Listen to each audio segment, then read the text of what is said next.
Hey everyone, this is Chris Crazy House, and this is going to be a review for the film Godzilla Minus One. First of all, just let me say this: if you've never been to any of my movie reviews on this channel, it's been a while since I've done one, but I do movie reviews that do contain spoilers. So if you are not interested in hearing spoilers to this film, if you have not seen it yet, then you can leave now. Go watch the movie, come back and listen to my review of the movie. If you don't care, I'll just go ahead and continue with my review.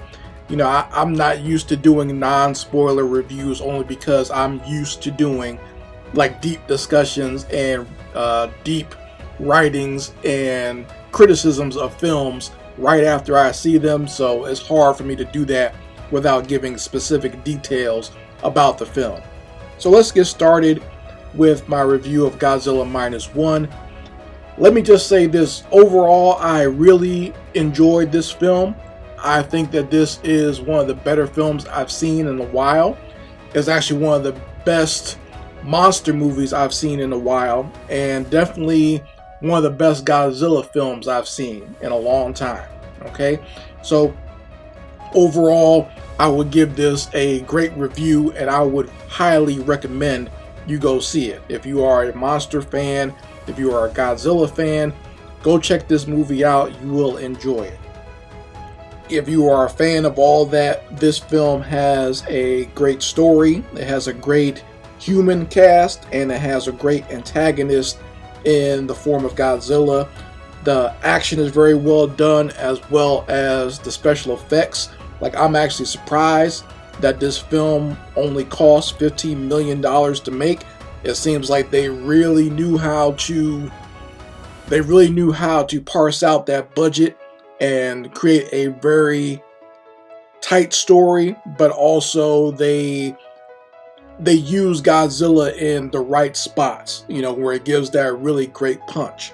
So let's talk about just the basics of the story of this film. And the overall story is right there in the title. It's called Godzilla Minus One. And the minus one part of the title refers to Japan itself. This story takes place right after World War II. So right at the end of World War II, Japan is trying to rebuild itself. The people are going through it in this movie. So the concept is Japan is basically at zero. Their towns are destroyed, their economy is in the sewer, and they're trying their best to just survive and rebuild. So they're already at zero, and now this giant monster shows up. So now they're going from zero to the negative. So that's why this film is called Godzilla Minus One. It's like everything goes from bad to worse. So that's where the title of the movie comes from. And in this film, we are kind of going back to basics.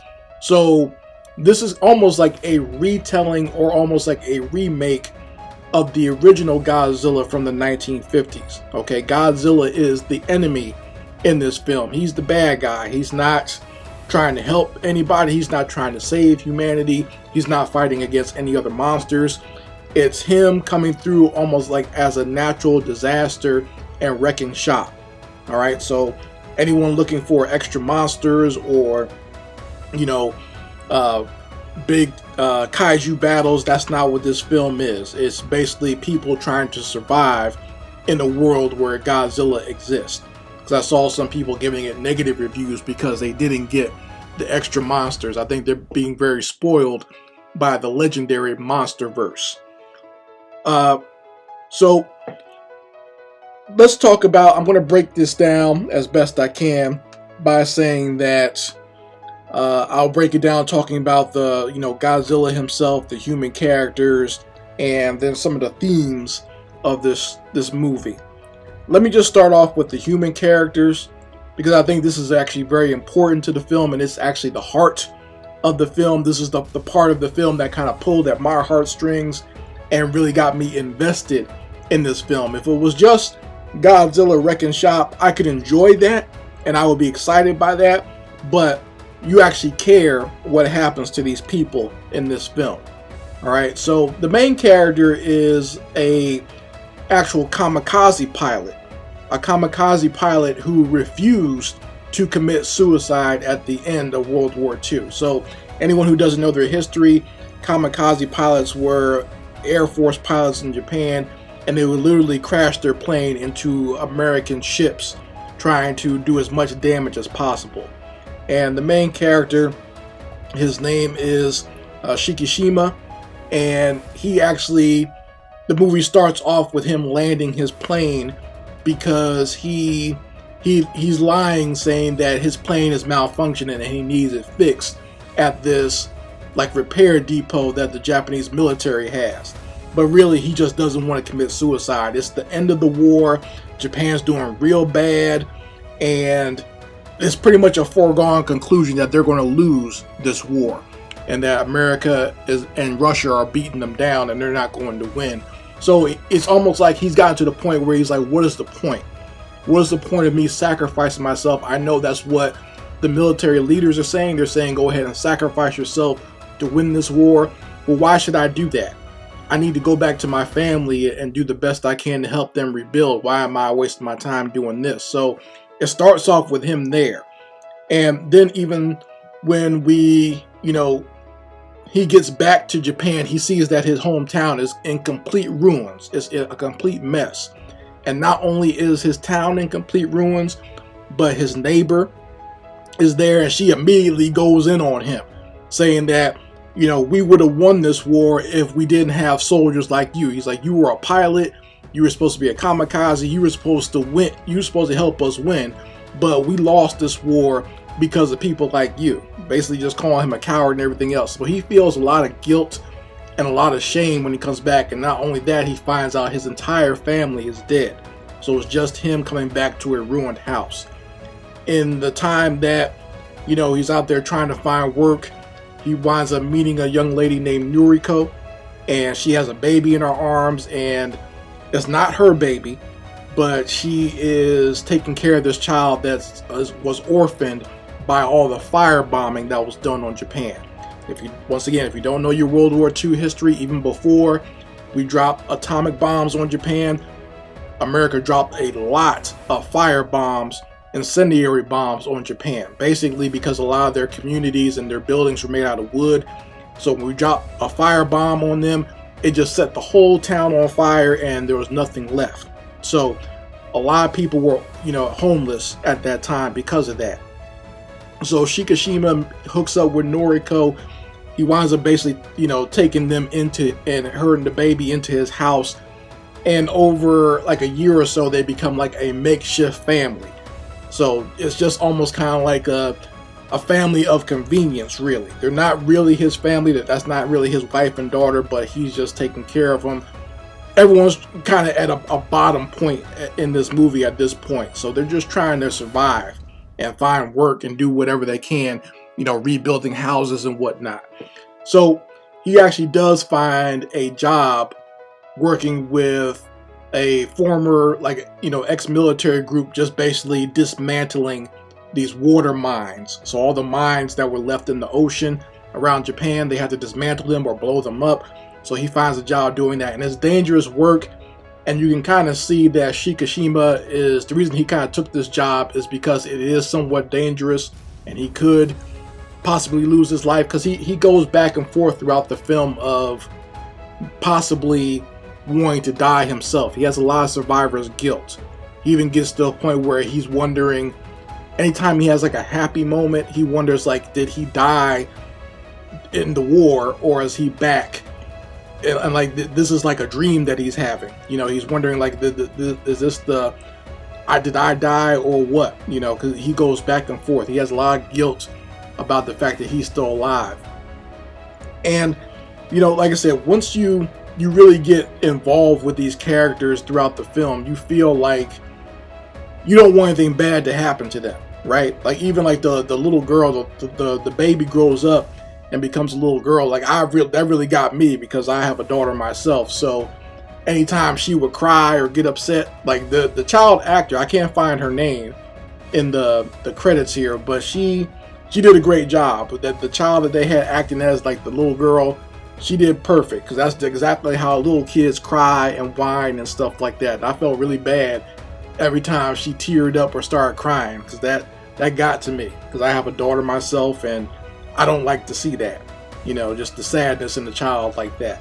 So the human characters are a big part of this film, and I think anyone who goes to see this, you will appreciate the humanity in these characters, and you'll want them to succeed and you want them to survive. So now here's the fun part. Let's talk about Godzilla. Godzilla in this movie, once again, he is the antagonist, and he is the reason that a lot of things go bad in this film. Okay, he is not trying to help the people of Japan. He's not trying to save them from anything. If nothing else, he's just there to wreck shop. At times, I call this Godzilla Thugzilla in the movie, because he does some real thuggish things in this movie. Like even how they introduce him, he's not. There's no nicety at all. When they introduce Godzilla in this film, first of all, they don't wait very long. You see Godzilla very early in this film. They didn't waste too much time at all. But this is even before he's hit with the atomic, radiation. Okay, so this is just plain old. He's like a mutated dinosaur or something like that. And the native people that live on this island, they know about him, so they told the Japanese soldiers that, yeah, there's this creature that lives here, and every time he shows up, you get a sign that he's about to show up, because a lot of the deep water fish kind of bubble up to the surface. And when you see that happening, that's when you know Godzilla's going to show up in this film. So when he shows up actually at the repair depot that Shikishima is at, and while he's there, like, Godzilla is literally stomping on people, he eats people, and just wreaking havoc on this depot. He kills almost everybody there. There's only 2 survivors when he gets finished. And once again, this is pre-atomic radiation Godzilla. Once he actually gets the atomic radiation from, I think it was the Bikini Island atomic test, and he absorbs that radiation, he gets bigger, and that's when he really starts wreaking havoc.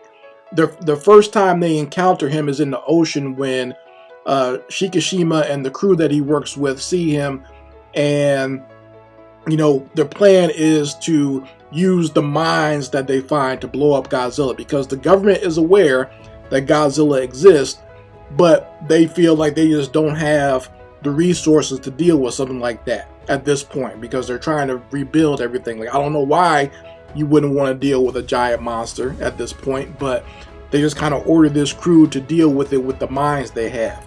And there's a scene where Godzilla is literally chasing this boat, and it's one of the scarier scenes, more intense action scenes in this film, because, like, just the idea of this huge monster chasing you, swimming behind you, and you're in this little rinky-dink boat, that's horrifying. That's nightmare fuel.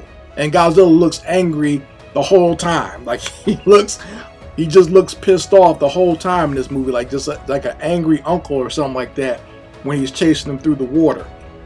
And this version of Godzilla, he can be injured, but he regenerates. So that atomic radiation, whatever he absorbed, can help him now just completely regenerate himself.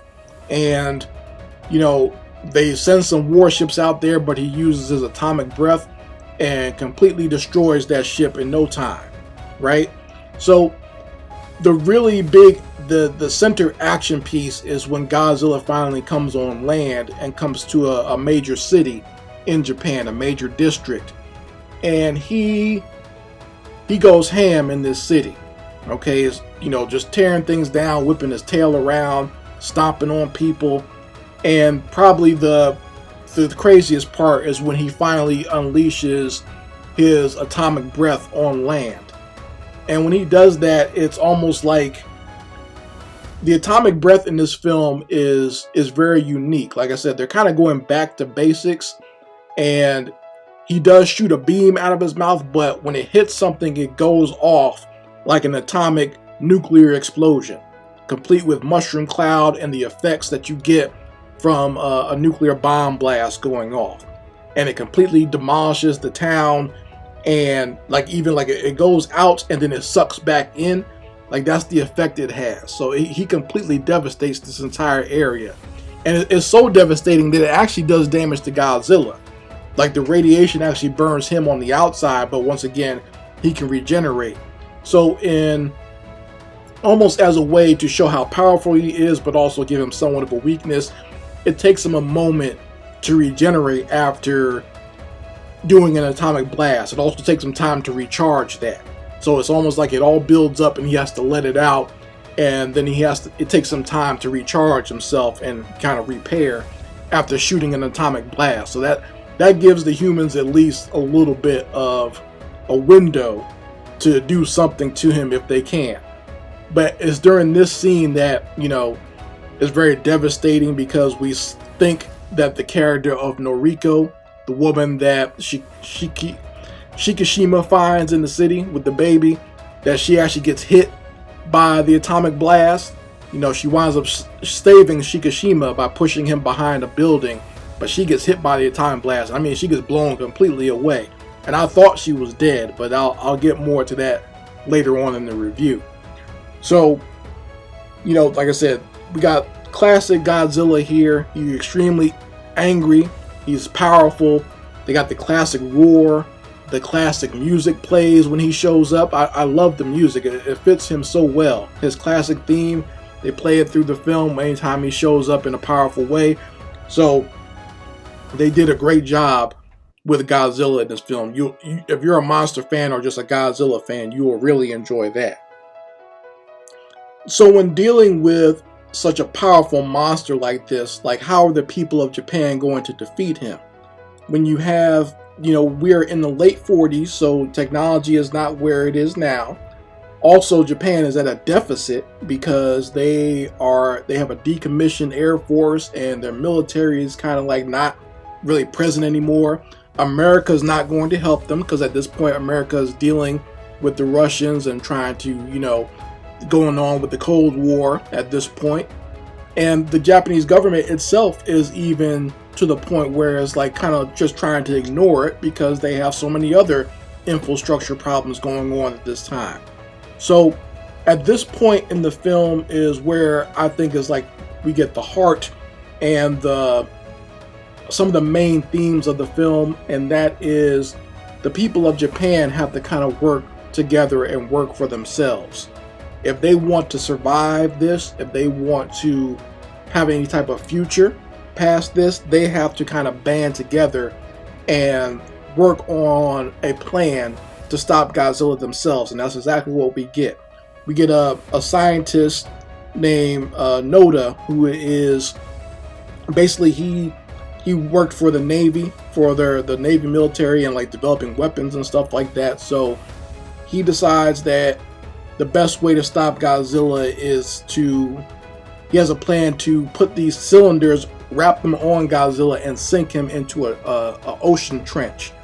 And if that doesn't work, if that rapid descension doesn't kill Godzilla, then they also have some inflatable devices on those cylinders that will bring Godzilla back up to the surface and basically decompress him, and that will kill him. And that's his basic plan and his idea.